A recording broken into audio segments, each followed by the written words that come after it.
El vecino del sótano. En el barrio, todo comenzó como una coincidencia. Un gato enfermo, luego un perro, después otra mascota. En menos de 2 semanas, los animales de compañía de Chueca, un barrio de moda de Madrid, empezaron a mostrar síntomas similares. Ojos apagados, comportamiento errático, una especie de languidez terminal que ni los mejores veterinarios sabían explicar. Morían en silencio, como si algo invisible les arrancara la vida mientras dormían. No había fiebre ni heridas, solo una rápida descomposición del ánimo, del cuerpo y luego el final. Pero lo más inquietante no era su muerte, sino cómo acababan. Sus cuerpos estaban fríos, marchitos, como drenados. Los veterinarios comenzaron a notar un patrón extraño. Los animales no solo parecían enfermos, sino desangrados, casi vacíos por dentro. La sangre desaparecía sin dejar rastro. No había hemorragias externas ni señales de violencia visibles. Simplemente se secaban. Las autoridades locales asumieron que era alguna infección nueva. Se tomaron muestras del agua, del suelo, del aire. Nada. Los laboratorios no encontraron toxinas ni rastros víricos conocidos. La ciencia se quedaba corta. Y mientras tanto, los animales seguían muriendo. Primero los callejeros, luego los domésticos. Parecía que no importaba cuán resguardados estuvieran. La preocupación fue creciendo hasta volverse histeria. Algunas familias huyeron con lo poco que pudieron cargar. Otras encerraron a sus mascotas en habitaciones selladas, rezando por una cura que no llegaba. Pero nada de eso ayudaba. No importaban las paredes, las cerraduras, ni los ruegos.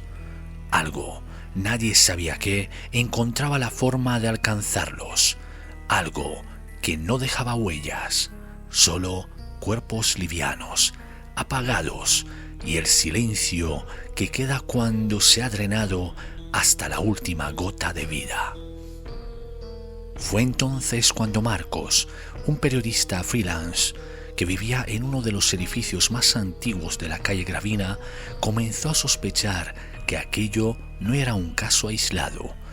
Durante una de sus largas y casi obsesivas visitas a la redacción, mientras la ciudad dormía bajo una lluvia interminable, se sumergió en los archivos internacionales como quien excava en una fosa común de secretos olvidados.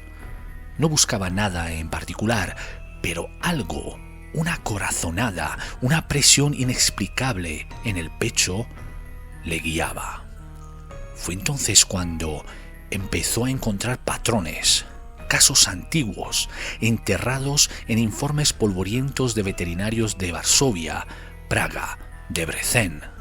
Todos eran episodios breves, casi anecdóticos, que nunca llegaron a ocupar más de una columna en algún periódico local.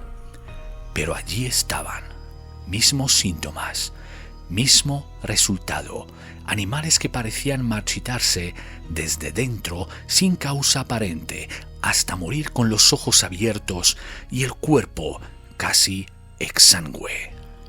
También encontró artículos sobre desapariciones aisladas de personas en las mismas fechas y en las mismas regiones.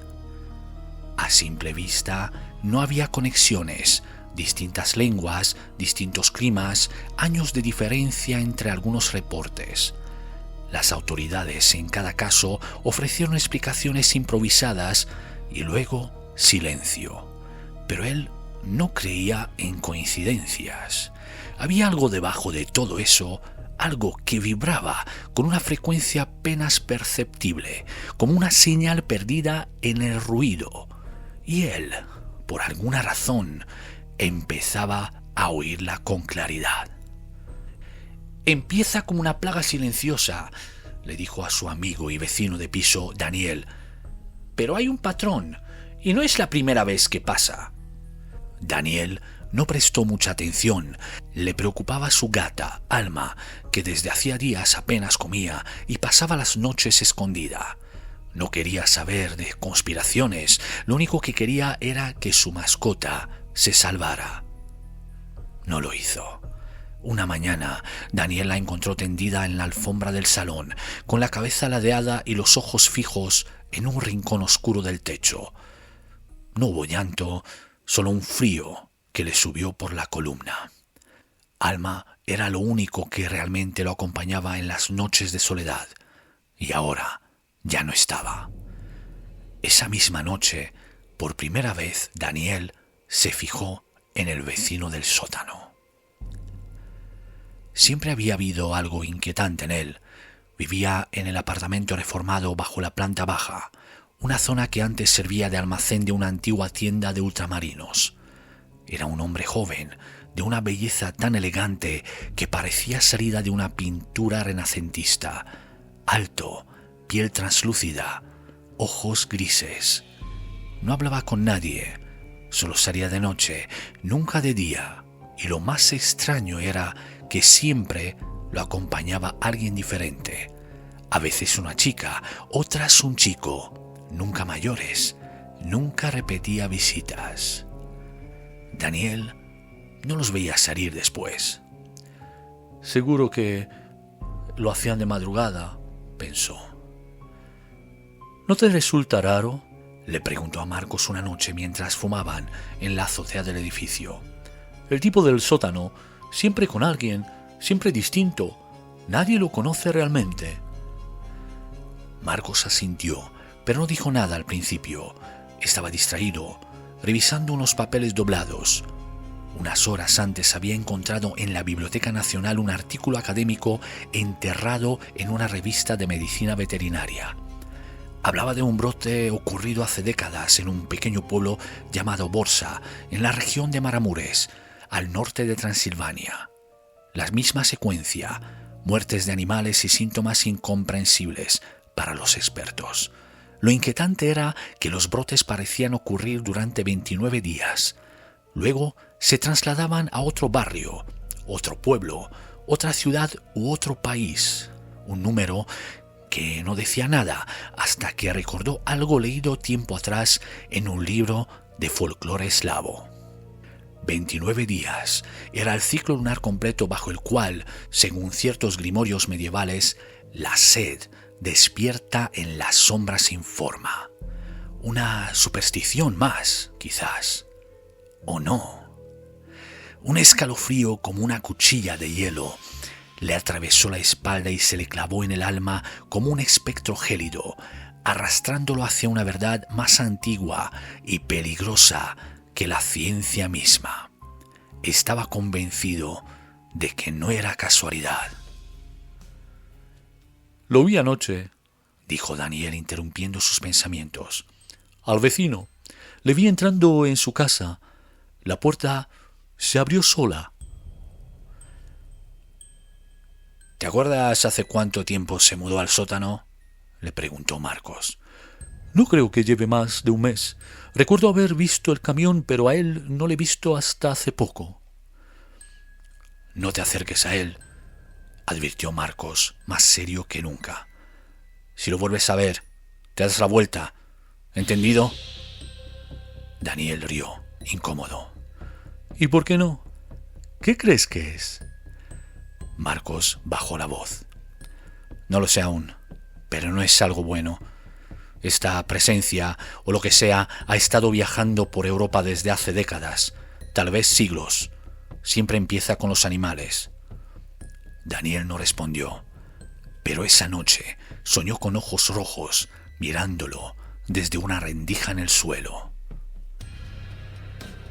Pasaron los días. Daniel convirtió en rutina el acecho nocturno al nuevo inquilino, oculto tras la cortina del dormitorio, con vista directa al patio. Fue entonces cuando empezó a notar cosas, detalles, anomalías.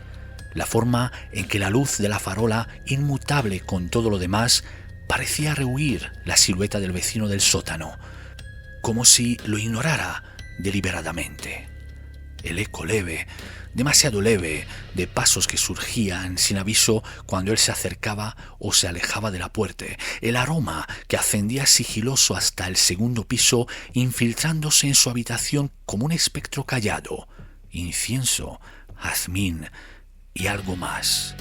Y sobre todo los sonidos que llegaban después cuando el vecino llegaba a su casa acompañado. Los ruidos comenzaban pasadas las 12, primero murmullos, luego risas, jadeos y finalmente algo más oscuro.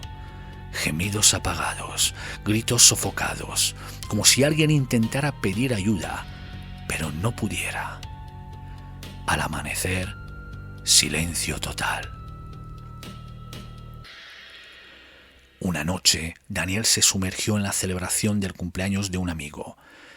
La velada los condujo a un bar clandestino, un santuario de luces tenues, donde el aire vibraba con el humo del tabaco y la música densa envolvía cada rincón. Alrededor de las 2 de la madrugada, su grupo se dispersó, buscando el camino a casa. Sin embargo, la cercanía del peculiar establecimiento a su propio hogar tentó a Daniel a prolongar la experiencia. Intentó contactar con Marcos, sabiendo de su predilección por esos ambientes singulares, pero no obtuvo respuesta. Así que dejó que sus ojos escudriñaran el humo en busca de algún ligue. Hombre o mujer, todo le venía bien en esas noches. Entre las sombras danzantes del local, Daniel lo vio. El vecino. Estaba solo en la barra, sosteniendo lo que parecía una copa de vino. Cuando sus miradas se cruzaron, el hombre sonrió. Fue una sonrisa leve, elegante, pero Daniel sintió un estremecimiento. Contra todo lo que Marcos le había advertido, se acercó. «No esperaba verte por aquí. Soy Daniel, por cierto», dijo. «Lo sé, y también sé que me has estado observando últimamente», respondió el otro con una voz suave como seda y densa como la ceniza. Hablaron poco. La conversación fue fluida, casi hipnótica. El extraño lo invitó a su casa a tomar una última copa. Daniel no supo decir que no. Se marcharon. La copa de vino del vecino se quedó en la barra, llena.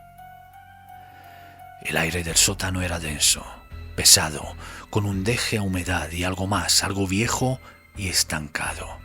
Daniel notó que a pesar de su aparente amplitud desde el patio, una vez dentro los muros de piedra desnuda parecían encogerse, como si absorbieran la luz y el sonido.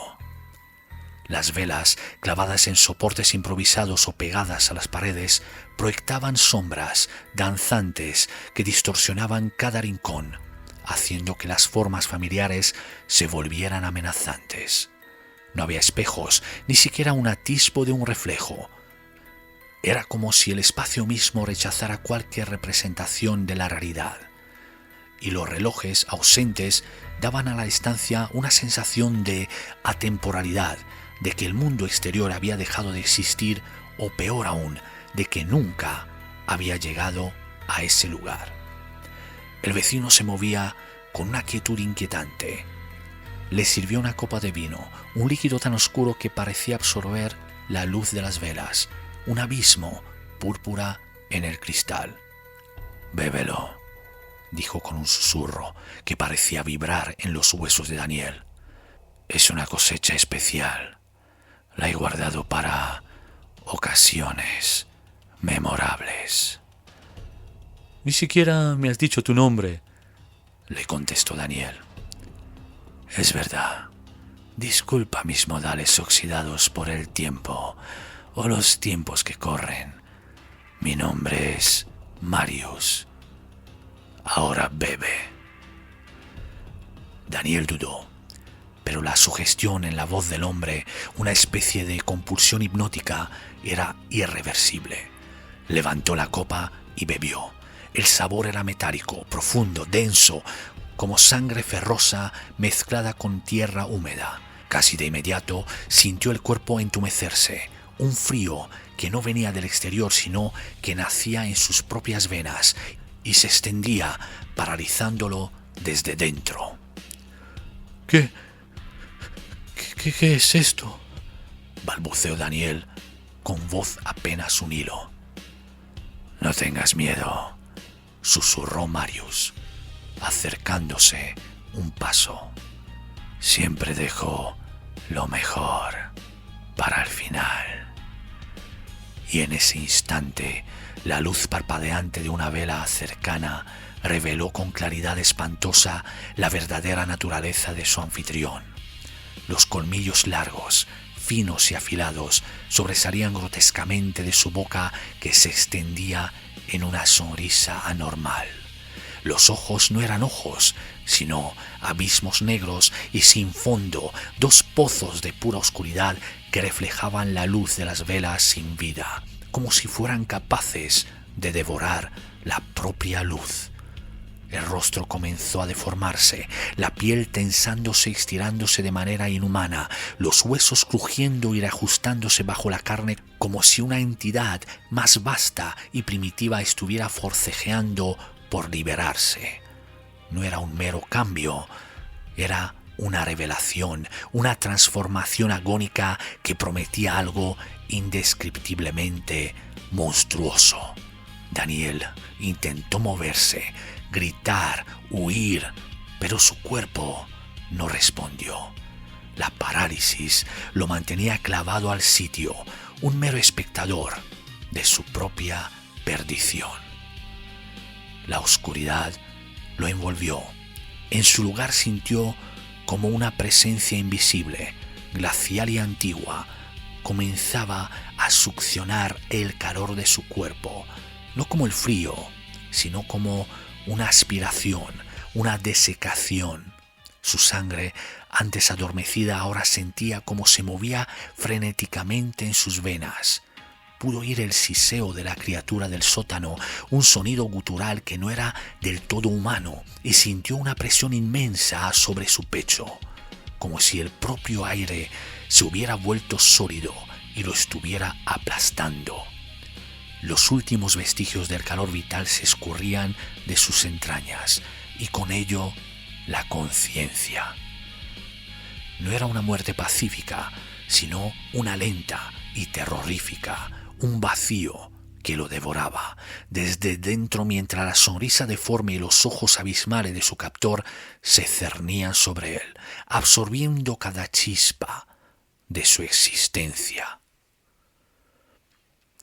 Esa misma madrugada Marcos vio una llamada perdida de Daniel. Le devolvió la llamada. Nada, solo un silencio inquietante. La preocupación se transformó en una punzada helada. Bajó a la casa del sótano, con la mente construyendo escenarios que no quería creer. Todo estaba cerrado. Golpeó la puerta, con los nudillos resonando en la madera barnizada. Un sonido hueco que se tragaba el silencio. Nadie respondió. Desistió. Media hora después, la ansiedad logró minar la paciencia. Volvió a bajar al sótano y con una ganzúa logró forzar la entrada, una habilidad heredada de sus días de reportajes de investigación. Dentro no encontró a nadie. El aire estaba cargado de una mezcla de humedad, polvo y un hedor metálico. Velas encendidas y desgastadas iluminaban tenuemente lo que más que un apartamento parecía una cueva. En el centro de la sala, sobre una mesa rústica, solo estaba la copa, aún con restos en el fondo de algo que parecía sangre. Un escalofrío le recorrió la espina dorsal. Un mapa antiguo estaba clavado en la pared, con puntos rojos marcando ciudades de Europa, como un rastro de cacería. A su lado, un libro abierto en latín. Las palabras estaban casi borradas por el tiempo. Marcos tembló. Ya no era una teoría, era real, una verdad que se le había revelado en el peor de los escenarios. Un sonido siseante le hizo girar.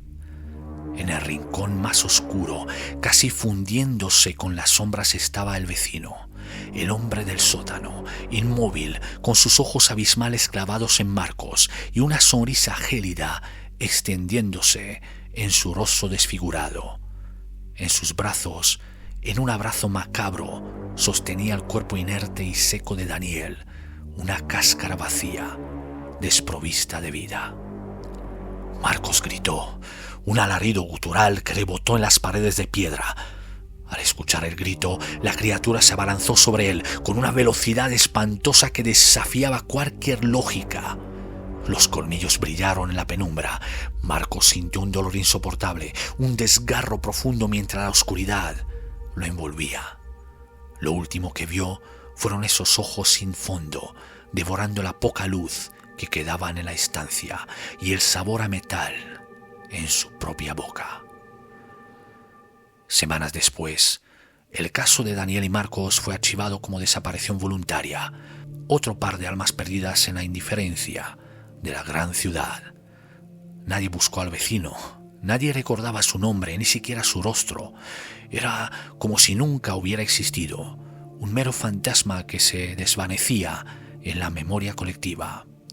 Hasta que, en otro barrio de Madrid, en otro edificio, un nuevo sótano fue habitado y las mascotas comenzaron a morir.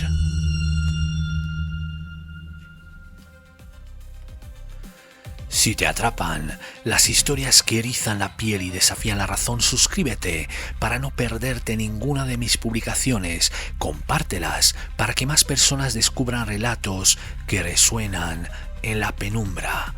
Porque el mal a veces te invita a cenar, sonríe con cortesía y firma pactos eternos con tinta de sangre y copas de plata. ¿Y tú te atreverías a confiar en tu vecino que solo sale cuando el mundo duerme?